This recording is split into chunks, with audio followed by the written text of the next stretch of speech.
Hello everybody, welcome back to my channel. I'm Tom Davis, America's Canine Educator. I am here at the Upstate Canine Academy. It is absolutely freezing here in upstate New York, but today we have a lovely video for you guys with a 7-month-old puppy. This dog is beautiful, fun, energetic, playful, all of the things that we expect and we find so lovely and adoring about puppies, but the owners are having problems trying to reel that in, trying to figure out what do we do with the dog or with a puppy that is pulling on the leash, jumping, barking, talking back, not coming when called. They came in, they need a reset. And today we're gonna do that. I'm gonna teach these guys what equipment they should be using, what to say, what not to say, how to hold the leash, how to talk to their dog, and all of the above. I hope you guys enjoyed this video. I know I certainly did. Know she's a wonderful dog. I can't wait to see what she does in the future. If you guys haven't yet, do me a freaking solid favor, y'all. Like this video. I love seeing those likes coming in. Of course, subscribe to my channel if you guys haven't yet. We put videos out like this every single week. I appreciate you watching. Let's get into working with Noshi.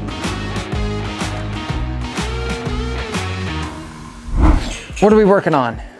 Okay. Really? Okay, I don't know how to use the collar. I don't have much direction with training. I've done some local training classes, but it's not giving me enough, I don't think. She's a good dog. Other trainers have told me, like, they said bad experiences have happened where her dog got embedded into the neck and so you know, she's scared. So they're like, don't use it, but she's such a willful dog that I, you know. We want more direction. So you guys just a huge reset on everything. Yeah, just get clarity on additional things we should be doing, because we want to, obviously our goal is to have her as well trained as possible. She's looking to me for direction a lot, and I don't know how to do it. Now she's starting to beg for food, and I know I need the training because I don't, you know, I'm gonna mess her up. Okay. And she's a good dog, so yeah. I don't want to mess her up. Yeah. All right, so we'll get started. This is gonna be fun. See how this is all the way extended here? Yeah. So if this is all the way extended without actually touching her, that means it's too big. I'd like to eventually try to get her to work as a therapy dog. Okay. Yeah, a friendly, obedient dog is easy to make a therapy dog. So I like using 4-foot, 1/4-inch leashes.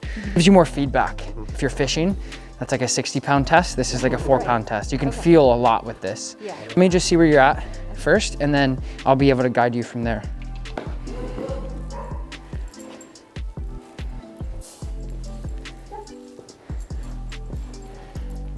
Okay, ready for your makeover? Yes, please. So, a couple things is the prong collar and the leash. It doesn't really matter what equipment you use. You guys came in the prong, that's what we're gonna use. So, it could be slip collar, prong collar, flat collar, harness, doesn't matter. Your communication with the dog is predicated off of the pressure that you put on the actual leash. Okay. So you are handling with 2 hands up like this, walking. So what you wanna do is, especially with a 7-month-old puppy, is you just take the leash and you fold it in half and you just hold the leash just like this. So some people will do this. I like to do it just like this because you can kind of flick the collar if you need to with your wrist. That's all it really takes.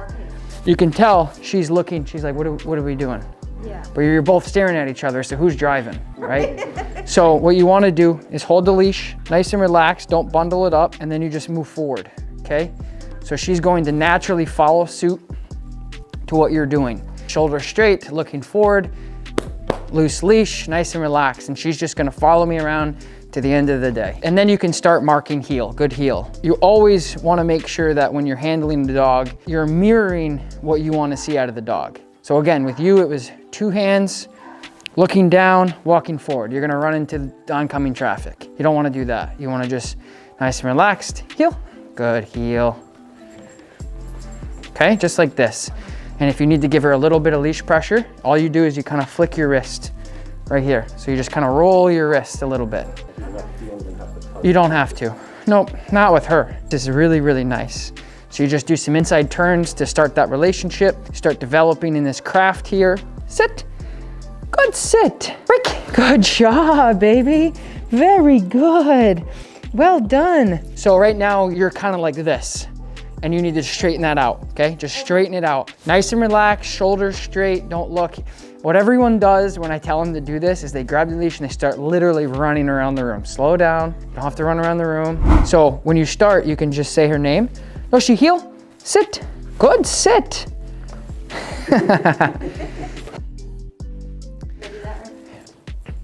See how this arm is? Okay. Match that, there you go. Nice and relaxed, go ahead. And with the flick, I'm just like pulling up, right? You just snap it, that's all, when you're doing it. And I'll walk you through it. So heel. Heel. Heel. Good. Remember, if your arm is up, your dog's doing something they shouldn't be doing. That's what that prong collar does, is it communicates. That's why the prong collar works so nicely, is because it streamlines your communication. So just look forward. Yep, there you go. There you go. Now walk right back towards me. Good. And just look forward, use your momentum. Good. So she's gonna follow you where you go. So if you're not committed to where you're going, she's not gonna commit to you. So you have to really just go forward and really drive yourself. There you go. I call it momentum. Just use your momentum.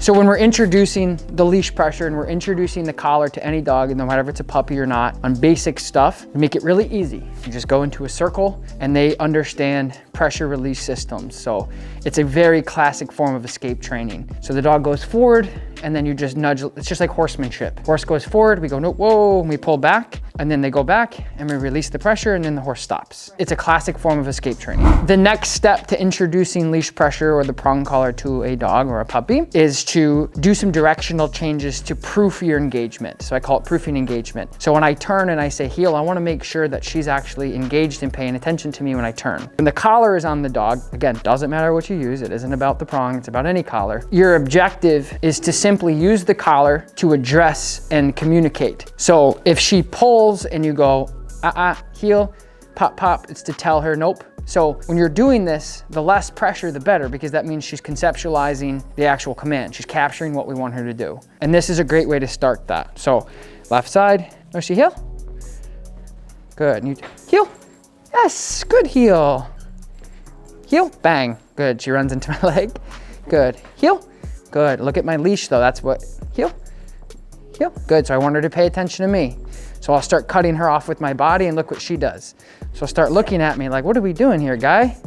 Good, heel, good, heel, good. So I haven't had to use the collar once, but it's there if I need it to communicate. Squirrel comes running into the room, I'm gonna need that correction to say, hey, settle down now, okay? But one finger healing, nice and relaxed. And then you can tell her, good heel.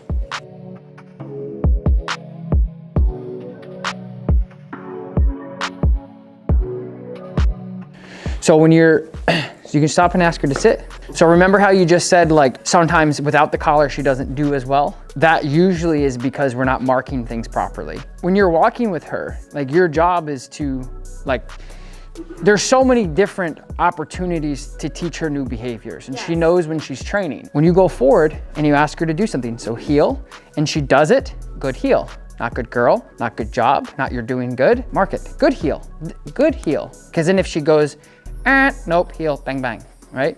Same thing with sit, she sits, good sit, right?